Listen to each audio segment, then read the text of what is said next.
서로 한번 인사할까요? 하나님의 은혜가 당신에게 임하기 원합니다. 한 번 더 하나님이 당신에게 복 주시기를 원합니다. 하나님 당신에게 복 주시기를 원합니다. 우리가 일상에서 쉽게 쓰는 가스 중에 LPG 가스와 LNG 가스가 있습니다. LNG는 도시가스의 원료라고 생각하면 되는데요.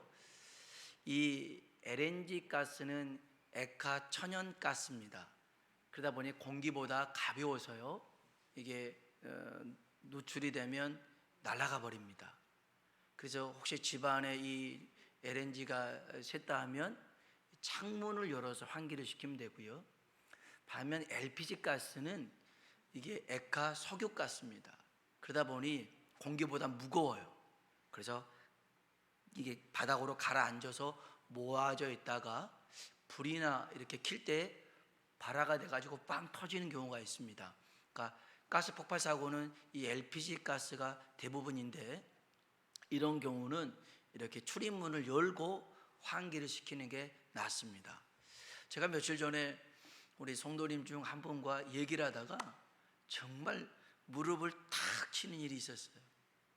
가스가요, 원래 무색, 무치, 무미라는 것이에요. 냄새도 없고 맛도 없고 이런 것인데, 근데 여러분 가스 냄새가 있잖아요. 가스 세면 냄새가 나잖아요.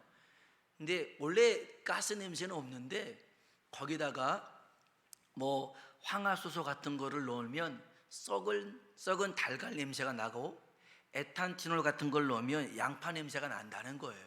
그러니까 원래는 안 나는데 이런 첨가제, 부치제를 넣어서 냄새를 나게 해가지고 옷에 잠글 수 있게 만든다는 거예요.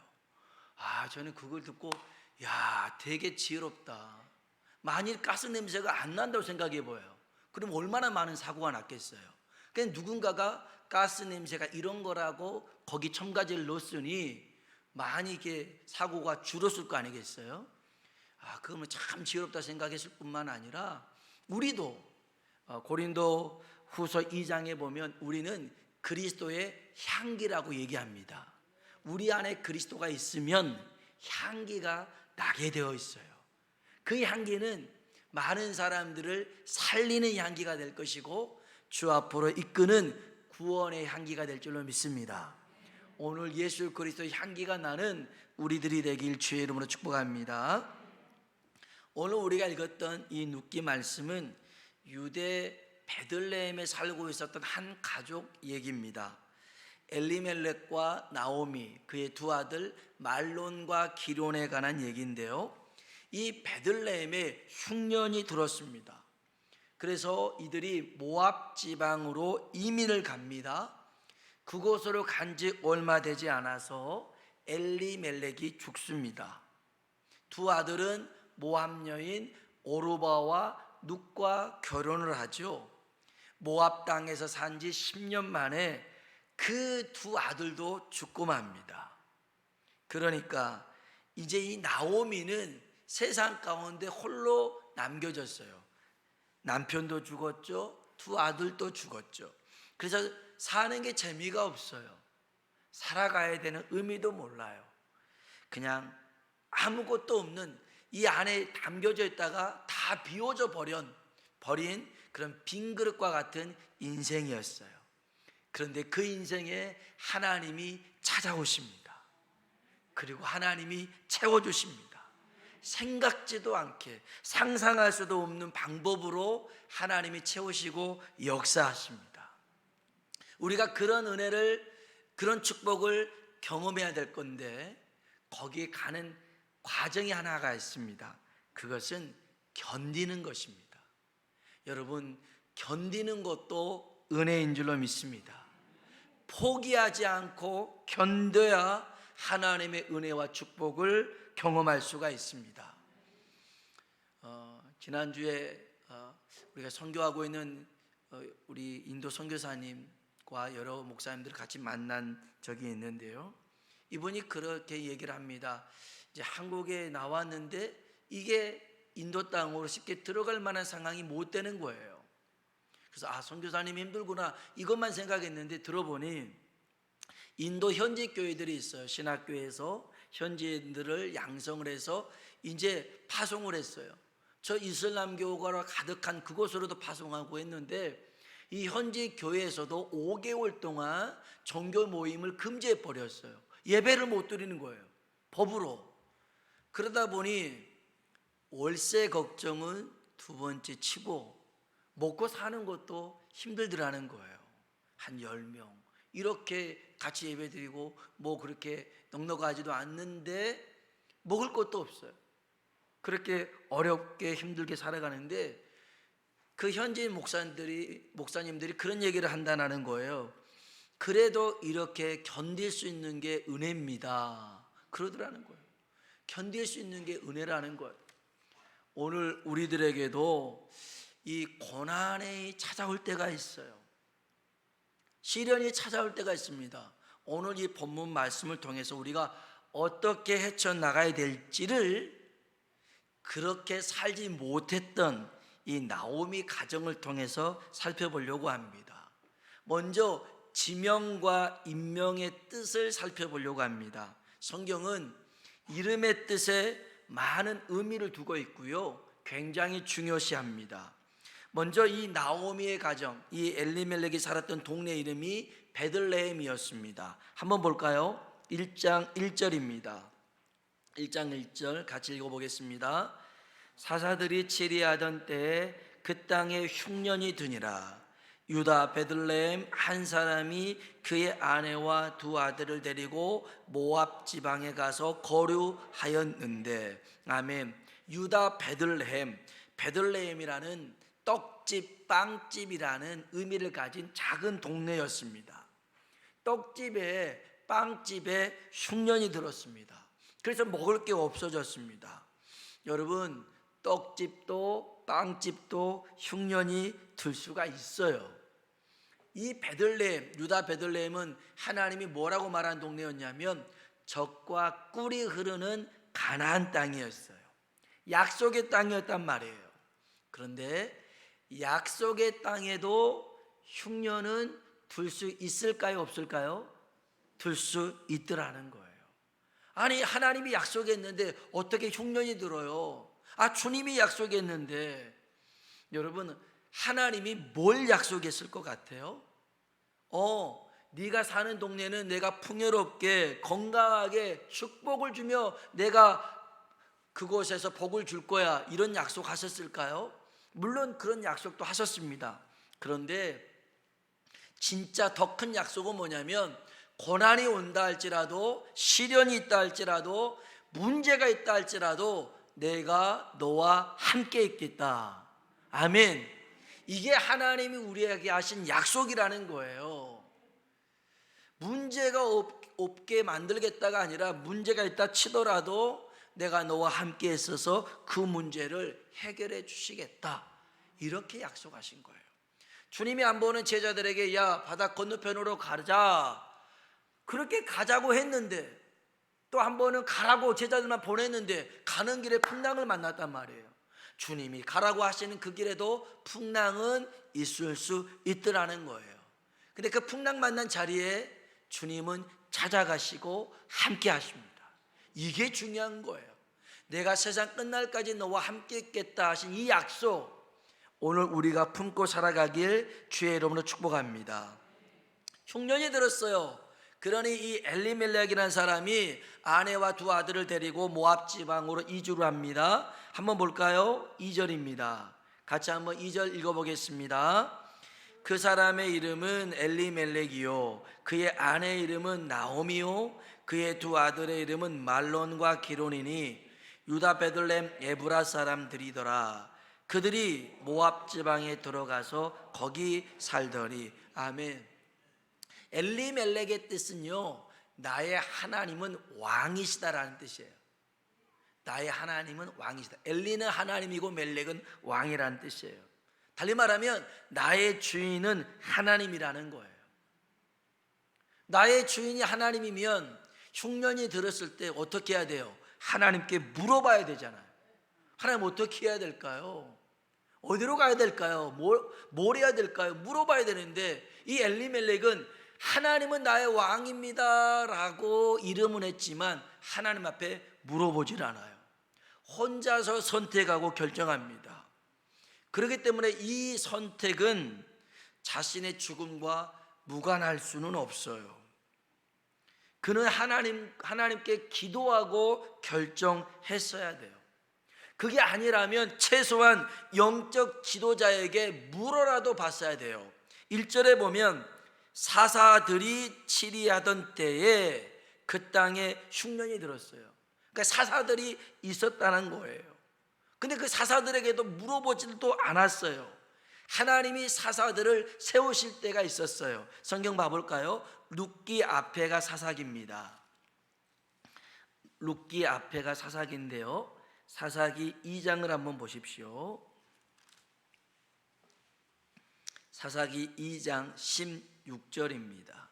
사사기 2장 16절 같이 한번 읽어보겠습니다.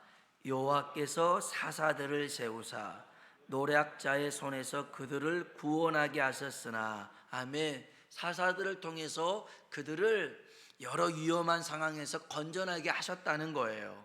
그런데 17절 볼까요? 그들이 그 사사들에게도 순종하지 아니하고 오히려 다른 신들을 따라가 음행하며 그들에게 절하고 여호와의 명령을 순종하던 그들의 조상들이 행하던 길에서 속히 치우쳐 떠나서 그와 같이 행하지, 사사들의 말에 순종하지 않았더라는 거예요. 않았어요. 자기들의 소견에 옳은 대로 살았어요. 18절 볼까요? 하나님이 사사를 세우실 때 있어요. 읽어봅시다. 여호와께서 그들을 위하여 사사들을 세우실 때에는 그 사사와 함께 하셨고 그 사사가 사는 날 동안에는 여호와께서 그들을 대적의 손에서 구원하셨으니 이는 그들이 대적에게 압박과 괴로움을 받아 슬피 부르짖음으로 여호와께서 뜻을 돌이키셨음이거늘. 아멘. 하나님께서 사사들을 세우실 때는 사사들과 함께 하셨대요. 하나님이 그 종, 그 선지자를 세우실 때 하나님이 그들과 함께 있어서 우리의 갈 길을 말씀하여 주시고 인도해 주신다는 거예요. 그러면 최소한 물어라도 봐야 될 거 아니겠어요? 물어라도 사사들에게 하나님 앞에 기도해서 결정하면 더 좋지만 그도 아니라면 물어봐서 어떻게 해야 될까요? 라고 해야 될 거 아니겠어요? 여러분, 혹시 어려운 문제가 있고 힘든 문제, 물론 제가 다 해결해 줄 수는 없습니다만은 기도할 수는 있습니다. 그래서 혼자만 알고 계시지 마시고 함께 같이 기도하면서 나아갈 수 있도록 저에게도 말씀해 주십시오. 그러면 같이 기도하도록 하겠습니다. 어떤 분은 저한테 그렇게 부탁하신 분도 있었어요. 아주 중요한 사업 이제 계약을 해야 되는데 몇 시에 한다라는 거예요. 그래서 10시부터 하니 기도해 달라는 거예요. 그래서 알겠다고 그랬더니 목사님 10시부터 계속 기도해 주세요 그러더라고요. 10시부터 계속 제가 연락 드릴 테니까 계속 또 그렇게 얘기하니 기도를 안 할 수가 없더라고요. 그래서 그냥 그 시간 내내 기도를 했어요. 그리고 이제 대충 이 정도면 끝났을 것 같아서 연락을 안 주시더라고요. 그래서 전화를 했더니 계약이 잘 끝났다. 진작 연락해 주지. 저는 계속 기도하고 있었는데 그렇게라도 말씀해 주니까 계속 기도하게 돼요. 여러분, 같이 합력해서 선을 이루시길 주의 이름으로 축복합니다. 우리는요 스스로를 크리스찬 그리스도인이라고 얘기합니다.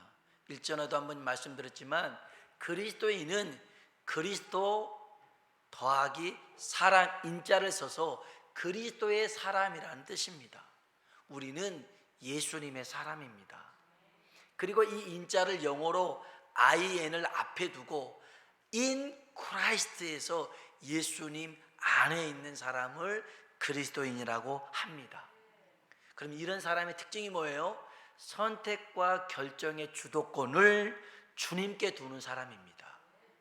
여러분, 엘리멜렉, 나의 하나님은 왕입니다 고백해 놓고서는 자기가 다 해버린 것은 그건 엘리멜렉이 아닙니다. 우리는요, 주님이 우리의 주인이시기 때문에 우리의 삶의 모든 결정권을 주님께 내드려야 될 줄로 믿습니다. 요한복음 15장 5절로 6절에 보면 나는 포도나무요 너희는 가지라. 그가 내 안에 내가 그 안에 거하면 사람이 열매를 많이 맺나니 나를 떠나서는 너희가 아무것도 할 수 없습니다. 사람이 내 안에 거하지 아니하면 가지처럼 밖에 버려져 마르나니 사람들이 그것을 모아다가 불에 던져 사르느니라. 사람이 내 안에 거하지 아니하면, 주님과 함께하지 아니하면, 주의 인도하심 따르지 아니하면 결국에는 가지처럼 말라 비틀어질 수밖에 없더라는 거예요. 여러분, 인생의 고난은 여러 이유를 찾을 수 있지만 하나님께 묻지 않는 데서 있습니다. 왜냐? 하나님께 물으면 해결책이 있습니다. 이삭이 브엘라이로이라는 곳에서 살 때 흉년이 들었습니다. 그래서 애굽 땅으로 가려고 했어요. 근데 하나님이 가지 마라, 이 땅에 머물러라 라고 말씀하신 거였습니다.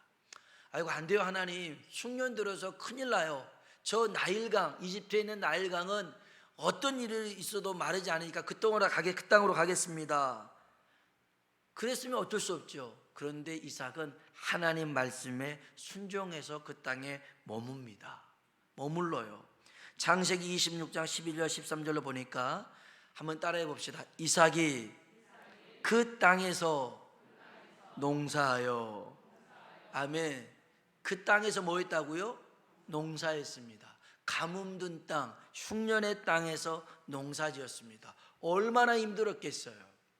물을 갖다 부어야 되는데, 근데 그 땅에서 하나님의 말씀에 순종해서 농사를 지었더니 그 해에 100배나 얻었고 여호와께서 복을 주심으로 그 사람이 창대하고 왕성하여, 한번 따라합시다. 마침내 거부가 되어, 아멘. 마침내 거부가 되었다는 말은 하나님이 그런 계획을 두셨는데 이삭이 순종해서 그 계획에 도달했다라는 거예요. 거부를 삼고자 하신 계획이 있었는데 이삭이 순종해서 그 복을 누렸다는 거예요. 오늘 저와 여러분에게도 이런 은혜가 있길 주의 이름으로 축복합니다. 엘리멜렉, 그 이름값 못하고 죽었어요. 그 아내 나옴입니다. 이름의 뜻은 희락, 즐거움, 행복입니다. 인생이 자기 뜻대로 되지 않죠. 희락과 즐거움과 행복하게 살면 얼마나 좋겠어요. 근데 남편 죽고 두 아들 죽고, 말론, 그 이름의 뜻은 무효라는 뜻이고요, 기련, 낭비라는 뜻이에요. 어떻게 이렇게 이름을 지었나 모르겠지만 그렇게 무효 낭비였어요. 그래서 결국은 이런 상황 속에서 10년 만에 고국으로, 고향으로 돌아오게 됩니다. 사람들이 어떻게 소식을 들었는지 나오미가 왔다고 하니까 우르르 몰려왔어요. 이야, 나오미 왔대 그랬어요. 그때 나오미가 그럽니다. 야, 나를 나오미라고 부르지 마, 나를 마라라고 불러. 마라. 이 나오미는 기쁨이었다면, 즐거움이었다면 마라는 괴로움이라는 뜻이었거든요. 근데 여기서 웃긴 게 있습니다. 뭐가 웃기냐면 자기들이 잘못된 길을 가놓고선 꼭 책임을 하나님께 떠넘깁니다. 우리 한번 성경 봐볼까요? 룻기 1장 19절입니다. 룻기 1장 19절 같이 한번 볼까요? 이에 그 두 사람이 베들레헴까지 갔더라. 베들레헴에 이를 때 온 성읍이 그들로 말미암아 떠들며 이르기를 이가 나오미냐 하는지라. 아멘. 막 나오미가 왔다고 막 떠들고 난리를 쳤어요. 그랬더니 20절 21절입니다. 나오미가 그들에게 이르되 나를 나오미라 부르지 말고 나를 마라라 부르라. 이는 전능자가 나를 심히 괴롭게 하셨습니다. 내가 풍족하게 나갔더니 여호와께서 내게 비어 돌아오게 하셨느니라. 여호와께서 나를 징벌하셨고 전능자가 나를 괴롭게 하셨거늘 너희가 어찌 나를 나옴이라 부르느냐 하니라. 아멘. 하나님이 괴롭게 했대요. 하나님이 그냥 빈털터리 만들었더라는 거예요. 여러분, 이게 하나님 책임인가요? 아니잖아요. 자기가 그 길을 선택해서 갔는데 이렇게 빈털터리 된 것을 하나님 앞에 떠넘기고 있어요. 신약 성경에도 이와 비슷하게 말하는 사람들이 있었어요. 나사로의 동생 마르다입니다. 나사로가 병들어서 죽게 생겼을 때 예수님에게 도움을 요청했죠. 예수님은 그곳에서 이틀 더 머물다가 이제 나사로에게 왔는데 나사로는 이미 죽어서 무덤 속에 있습니다. 이때 예수님이 간이 마르다가 찾아왔어요. 그리고 이 마르다가 예수님을 만나고선 이렇게 얘기를 합니다. 성경 봐볼까요? 요한복음 11장입니다. 요한복음 11장 21절입니다. 요한복음 11장 21절. 요한복음 11장 21절 같이 한번 읽겠습니다. 마르다가 예수께 여짜오되 주께서 여기 계셨더라면 내 오라버니가 죽지 아니하였겠나이다. 아멘. 예수님이 여기 계셨더라면 우리 오라버니가 안 죽었겠죠. 그러면 예수님이 여기 안 계셨으니 오라버니가 죽었으니 예수님이 잘못했네요 라는 것 아닙니까? 여러분, 이 마르다 잘 알듯이 말씀 잘 안 듣고 맨날 일만 하니까 믿음이 없어서 이런 소리 했는지 모르겠지만 마리아도 별반 다를 게 없어요. 32절 한번 봐볼까요? 32절. 이 마리아도 예수님에게 이렇게 얘기합니다. 마리아가 예수 계신 곳에 가서 배웠고 그 발 앞에 엎드려 이르되 주께서 여기 계셨더라면 내 오라버니가 죽지 아니하였겠나이다 하더라. 아멘. 여러분, 솔직히 생각해 보세요. 나사로가 죽은 것, 병들어 죽었을까요? 예수님이 없어서 죽었을까요? 병들어 죽은 거예요. 나사로가 병들어 죽은 것이지 예수님이 없어서 죽은 건 아니잖아요. 그런데 이 마르다나 마리아는 예수님이 계셨더라면 오라버니가 안 죽었다라는 거예요. 말 같지도 않는 소리예요. 우리도 그럴 때가 있어요. 왜 하나님 우리를 지켜주지 않으세요? 왜 안 도와주세요? 제가 설령 잘못했어도 하나님은 도와주셔야 되지 않나요? 하나님께 갑질을 합니다. 하나님. 여러분, 왜 하나님은 우리의 요구를 들어주셔야 될까요? 왜 하나님은 우리의 필요를 채워주셔야 될까요?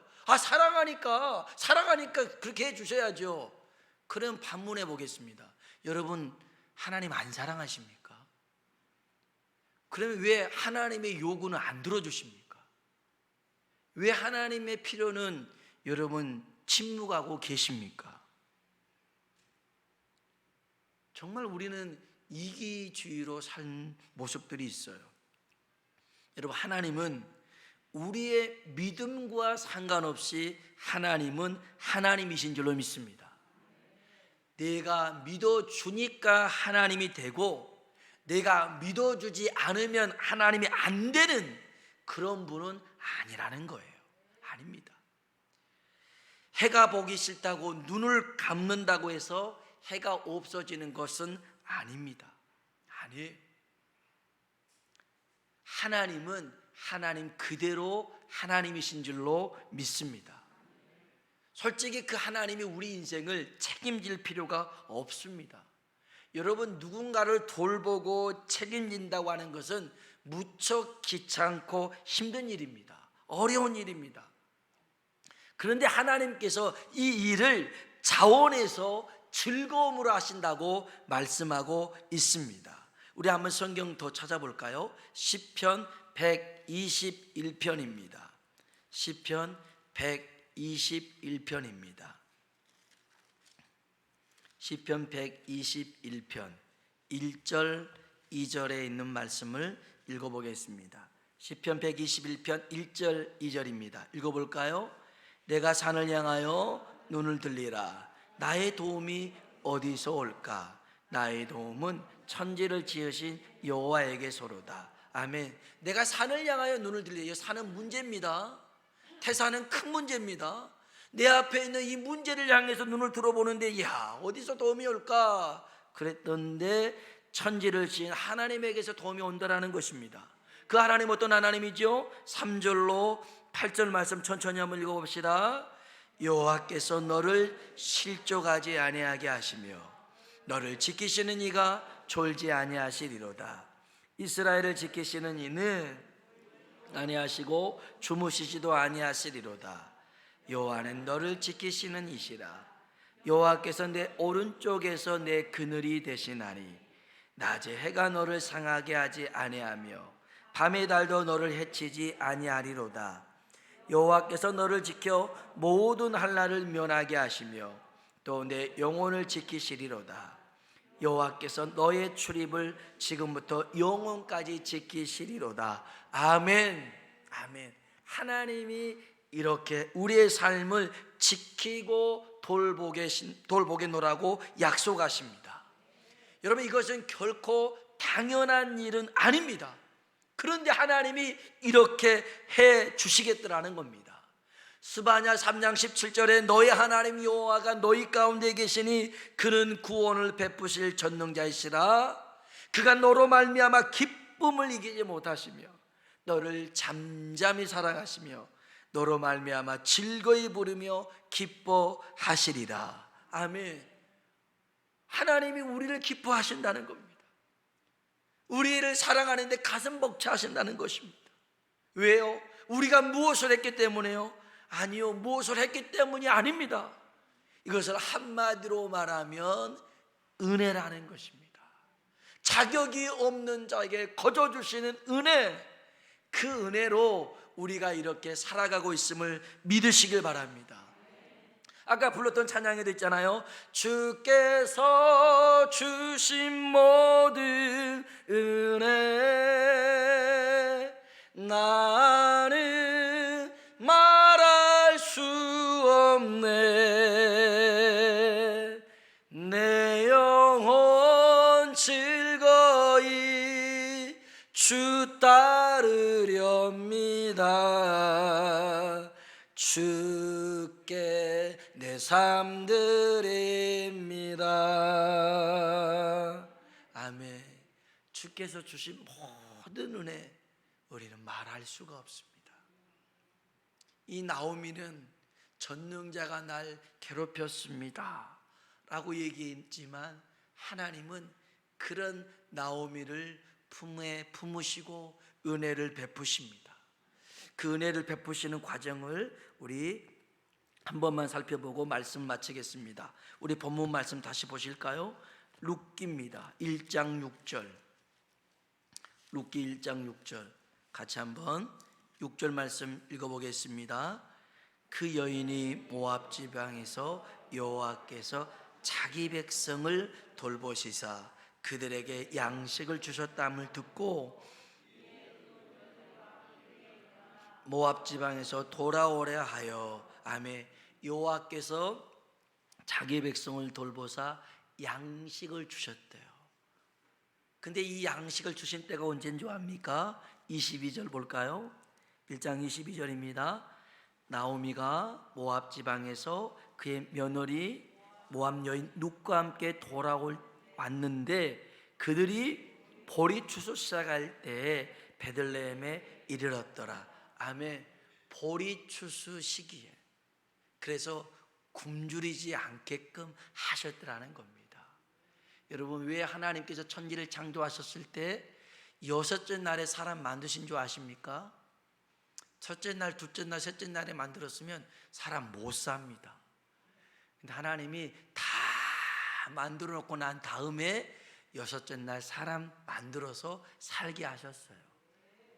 은혜 아닙니까? 은혜죠.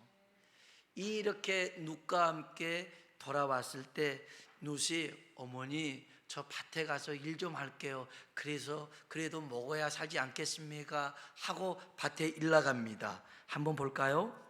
2장 3절 보십시오. 2장 3절 읽어봅시다.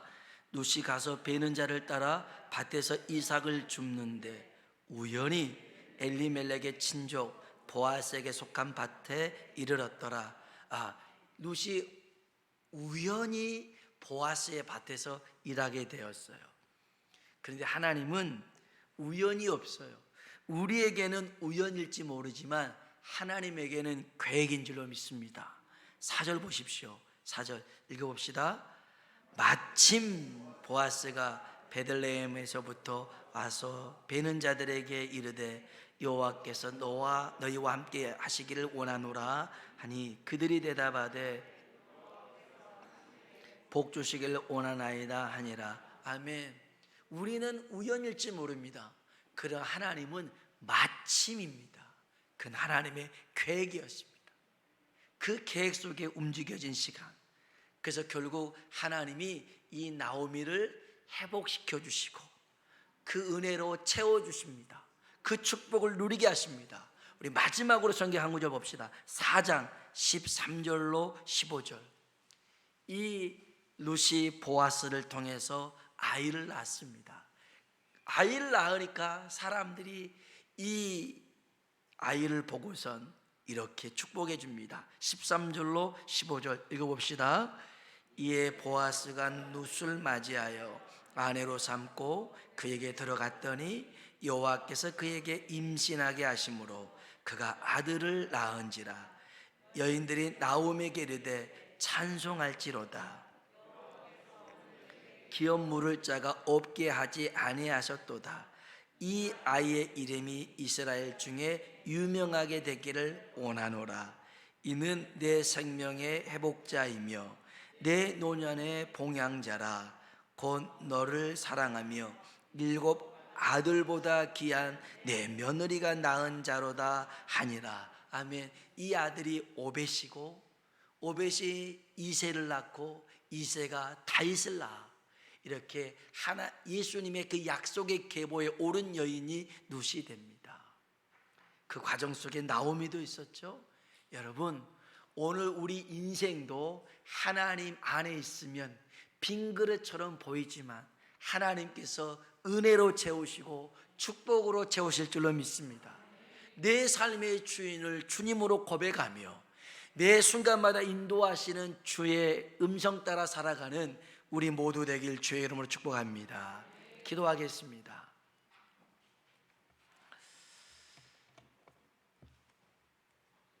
여러분, 오늘 우리의 삶에도 여러 가지 고난과 시련과 아픔과 고통이 있을 수 있습니다. 꼭 기억하십시오. 하나님이 함께 하시겠노라 약속하셨습니다. 그래서 여러분 포기하지 마십시오. 어렵고 힘들고 괴로워도 견디는 것만으로도 은혜입니다. 은혜입니다. 하나님 내게 은혜를 풍성케 허락하시사 하나님이 회복하시고 하나님이 축복하시 큰 날까지 참고 인도하며 살게 하여 주시고 내 맘대로 내 고집대로 살았던 죄를 용서하여 주옵소서. 이제 내 삶은 엘리멜렉입니다. 나의 왕은 하나님이십니다. 나의 주인은 예수님이십니다. 오직 주의 인도하심 따라 살아가는 우리 되게 하여 주옵소서. 우리 같이 한번 기도하겠습니다. 할렐루야. 좋으신 아버지 하나님 감사합니다. 우리를 사랑하여